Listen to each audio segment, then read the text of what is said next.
Isang sikat at dinadayong pansiteria nga dito sa may barangay Upper Bikutan ang ating pinuntahan dahil napagbabalitaan natin na sila daw ay nagsiserve ng iba't ibang klaseng nagsasarapang mga pansit. At hindi lang yan dahil marami ring kumpanya ang umu-order dito at pumipick up ng handa for birthday parties. O tara mga kaipips, samahan nyo na ako. Yun mga kaipips, so nandito nga tayo ngayon sa may Axel Pansiteria, Pansit Central. Dito yan sa may Osano Park, Barangay Upper Bikutan, Taguig. Dinayo nga natin itong mga kaipips dahil meron sila ditong sulit at masarap na mga pansit. Mga kaipips, ang mga pansit nila dito ay nag-range lang na 150 to 1,500. Tikman na natin yung kanilang Mickey Sotangon dito mga kaipips.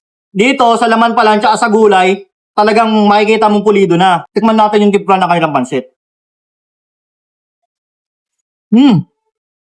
Ang sarap ng pansit nila dito, tamang-tama yung timpla niya.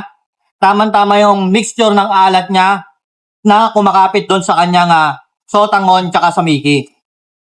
Dito naman, tikman natin yung ano niya, yung karne. Yung karne nila dito, may lasa na. Malasa na siya. Tapos, pag nilagay mo to sigurado, dito sa kanilang, ito, sa kanilang pansit, tikman natin yung lasa mga kaipips.